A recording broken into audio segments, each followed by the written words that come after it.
Hai, Assalamualaikum. Nama saya Kusmiati. Video kali ini saya buat untuk memenuhi ujian tengah semester di Universitas Pancasakti Bekasi. Nomor induk mahasiswi 289-227-0001. Dengan dosen pengampu, Bapak Dr. Sugeng Prayatno MM, dengan mata kuliah Bank dan Lembaga Keuangan. Menurut Adam Smith, uang adalah alat yang digunakan dalam perdagangan yang mempermudah pertukaran barang dan jasa. Sedangkan sejarah uang sendiri yaitu uang telah digunakan sebagai alat tukar sejak zaman kuno.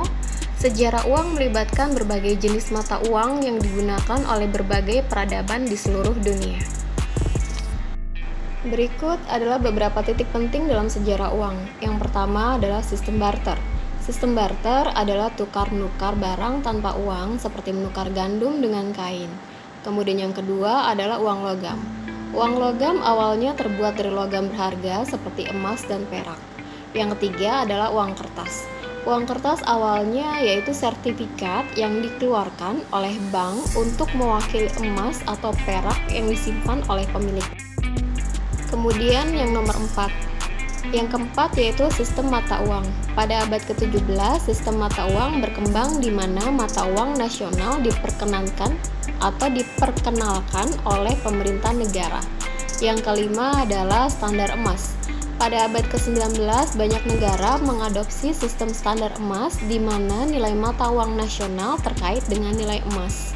Yang keenam adalah uang kertas modern. Uang kertas modern seperti sekarang mulai muncul pada abad ke-20. Mereka dicetak oleh bank sentral dan memiliki nilai yang dijamin oleh pemerintah. Jenis uang.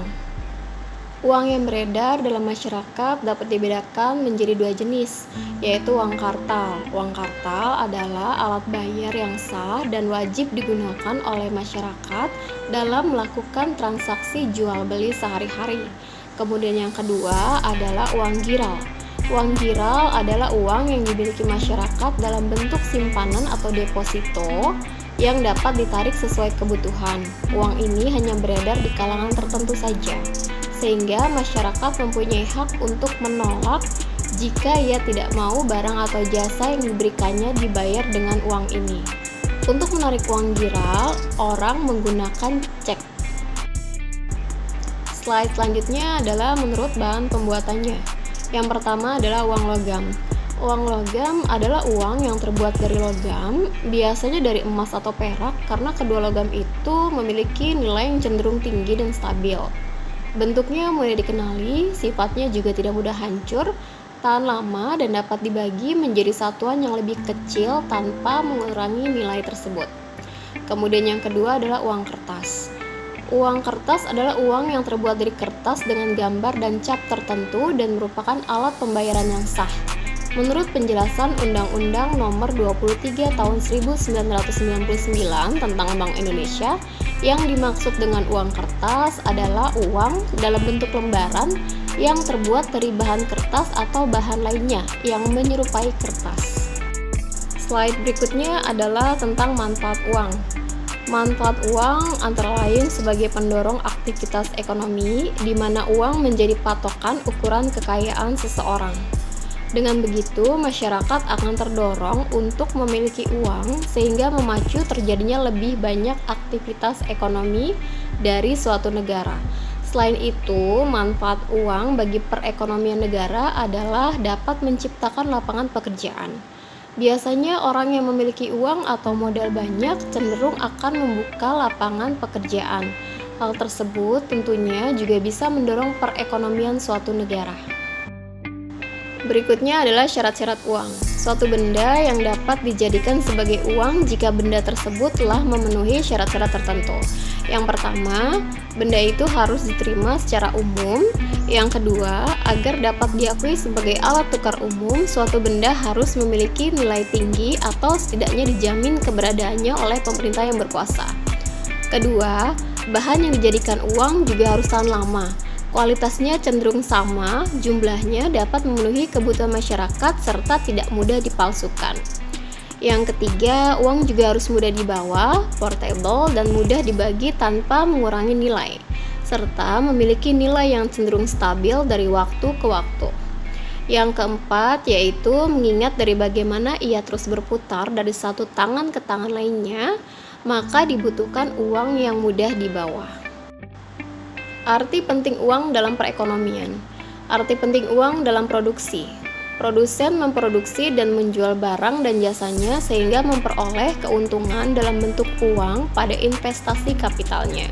Kemudian ada arti penting uang dalam pertukaran dan konsumsi. Melalui keberadaan uang yang diterima secara umum sebagai alat pertukaran barang atau jasa, maka aliran barang dan jasa dari produsen ke konsumen semakin lancar. Kelancaran pada sistem pertukaran uang ini meningkatkan standar hidup masyarakat.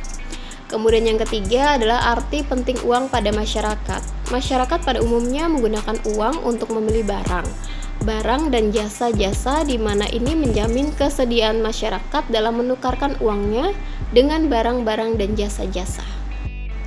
Slide berikutnya adalah kebijakan moneter. Kebijakan moneter merupakan kebijakan yang berhubungan dengan pengendalian jumlah uang yang beredar. Dalam hal ini, pihak yang bertanggung jawab adalah bank sentral atau central banking. Lebih tepatnya untuk Indonesia adalah Bank Indonesia atau yang biasa disebut dengan the last of resort. Dalam Undang-Undang Republik Indonesia Nomor 23 Tahun 1999 tentang Bank Indonesia dijelaskan kebijakan moneter adalah kebijakan yang ditetapkan dan dilaksanakan oleh Bank Indonesia untuk mencapai dan memelihara kestabilan nilai rupiah yang dilakukan antara lain melalui pengendalian jumlah uang yang beredar dan atau suku bunga. Slide berikutnya adalah fungsi kebijakan moneter. Menurut Dr. J.D. Sethi, kebijakan dapat berfungsi untuk moneter. Yang pertama, mendapatkan dan juga untuk mengambil manfaat dari struktur suku bunga yang paling sesuai. Kemudian yang kedua adalah meraih pertimbangan yang tepat antara permintaan dan penawaran uang.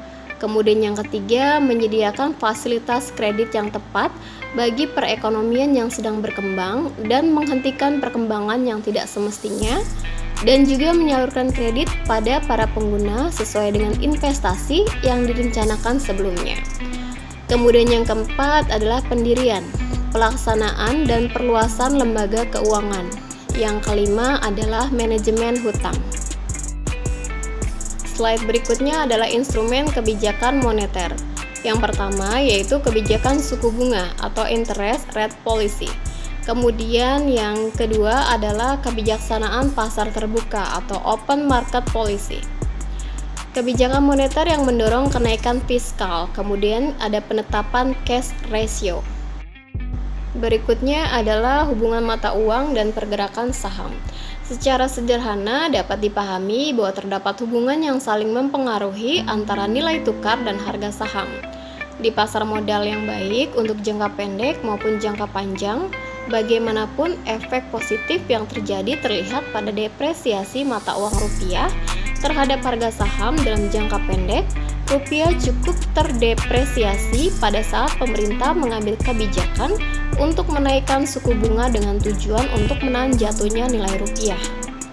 Tentunya di samping untuk menarik capital inflow agar rupiah terapresiasi, tapi dengan tingginya suku bunga sangat mungkin bisa mengakibatkan turunnya present value dari future cash flow perusahaan sehingga mengakibatkan harga saham menjadi jatuh. Dan ini sangat sesuai dengan teori arbitrage. Selanjutnya adalah sertifikat Bank Indonesia. Menurut surat keputusan Direksi Bank Indonesia nomor 31/67/KEP/DIR yang dimaksud dengan sertifikat Bank Indonesia adalah surat berharga atas unjuk dalam rupiah yang diterbitkan Bank Indonesia sebagai pengakuan utang berjangka waktu pendek dengan sistem diskonto. Sistem diskonto adalah di mana pihak yang memberi sertifikat Bank Indonesia menerima pembayaran bunganya di muka atau seketika itu atau saat itu. Pembayaran bunganya di muka atau seketika saat itu dengan ketentuan bunga yang telah diterimanya akan diperhitungkan pada saat sertifikat Bank Indonesia dibayarkan kembali tepat pada saat tanggal jatuh temponya. Berikutnya adalah tata cara transaksi penjualan SBI adalah sebagai berikut. SBI atau Surat Bank Indonesia dilakukan penjualannya melalui lelang. Kemudian jumlah SBI yang akan dilelang diumumkan setiap hari Selasa. Lelang SBI diadakan setiap hari Rabu dan dapat diikuti oleh seluruh bank umum, pialang pasar uang, dan pasar modal dengan penyelesaian transaksi pada hari. Demikian presentasi dari saya, kurang lebihnya mohon maaf. Wassalamualaikum warahmatullahi wabarakatuh. Bye-bye.